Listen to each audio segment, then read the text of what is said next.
It's remarkable how the wine industry has adapted to the changes brought about by COVID and COVID restrictions. And one of the new businesses that has sprung up is called Blind Faith Online, blindfaith.online.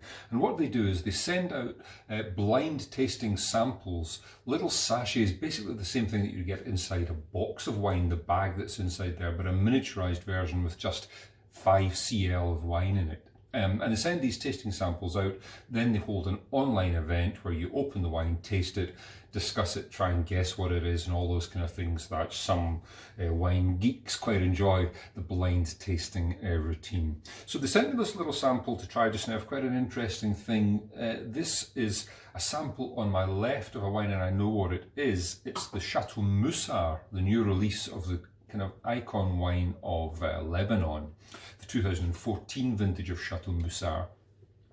And on the right is the blind sample. It's another vintage of Musar, but I don't know what it is. The package isn't marked. And the idea is simply that you get to taste this new icon wine and have a little think about a mature example, which is quite a nice idea. This pack sells for £12.99 and it's delivered in a letterbox friendly kind of format. It just will come through your door if you order it for their tasting next week. Blindfaith.online. So Musar 2014, always a really interesting wine. Quite meaty, a lot of red, dark fruit in this. Musar's a wine that kind of changes its personality from year to year.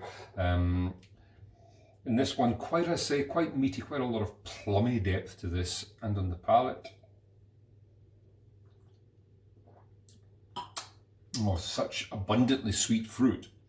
It's a very clean Musar. Sometimes people find a little bit of volatility in them, a little bit of some other marginal kind of faults that some people like, some people hate, because it's a very idiosyncratic wine. This one feels very clean, very plush, very full of a depth of fruit. I'll do a full review properly on winepages.com, published after this video. But on the right, the blind tasting sample. Now the immediate thing that you can see, I'll hold up something white here, hopefully you'll be able to see, is the colour there is very much faded at the rim. Clearly an older wine. Now I'll get my excuses in early and say that Musar is highly variable and the wines go on for decades, so it could be anything from the last 50 years really.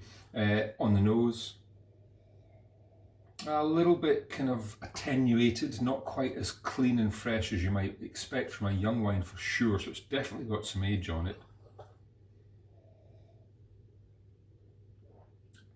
On the palate, that sweetness, there's a slightly kind of syrupy sweetness to this, maybe from a very hot year. I'm guessing maybe that we're as old as in the 80s for this wine, possibly, kind of 88, that kind of age, but could be wildly wrong, because Musar is idiosyncratic. It changes its personality from year to year, it changes as it ages, and it's actually one of the toughest things I would say to guess the age of a Musar blind. Going on the colour, going on the aroma, definitely got some age in it, at least 20 years I would say. That's my guess. Blind Faith Online. Thank you.